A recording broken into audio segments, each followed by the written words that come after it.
शरदचंद्र पवारांच्या राष्ट्रवादीचे आमदार जितेंद्र आव्हाड यांनी आज काही महत्त्वपूर्ण भेटी घेतलेल्या आहेत। या गाठीभेटींदरम्यान 3 विविध मुद्द्यांवरती त्यांनी आपलं मत मांडलेलं आहे। सगळ्यात पहिला मुद्दा हा महापालिकेने दिलेल्या आश्वासनांची पूर्तता केली नसल्याचं म्हटलेलं आहे। काय म्हणतात जितेंद्र आव्हाड पाहूयात। नाही, मतदारांची पळवापळी म्हणजे पळवापळी अख्ख्या महाराष्ट्रात उमेदवारांची पळवापळी चालू आहे। म्हणजे आता सुधीर भगत नावाचा आमचा उमेदवार आहे, विधानसभेला मतदान आहे, लोकसभेला मतदान आहे, 3 वेळेचा नगरसेवक आहे, त्याचं घर गेले 50-100 वर्ष तिथेच आहे, त्याच्या नावाने त्याच्या वडिलांच्या नावाने तो एरिया ओळखला जातो। असं असताना त्याचं मतदार यादीतनं नावच गायब झालं, कारण का तो उमेदवार आहे। निवडणूक याद्या यांच्यासारखा मोठा घोटाळा महाराष्ट्र देशभरात कुठे नाही हो।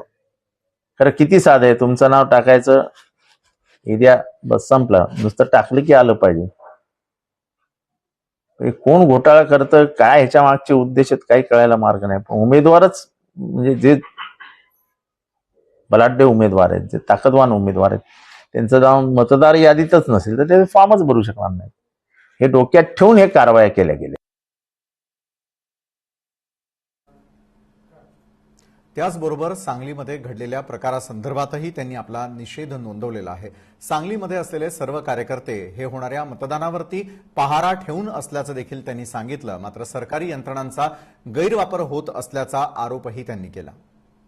सुरक्षा व्यवस्था नव्हती, स्ट्रॉंग रूमच्या बाहेर काहीच नव्हतं, त्यामुळे आक्षेप घेऊन कार्यकर्ते आक्रमक झालेत। आणि कार्यकर्ते भडकणार ना, शेवटी सगळी मेहनत पाण्यात जाणार दिसतंय। आणि ह्या चोरी, या सरकारने सरकारी यंत्रणेचा वापर करायचा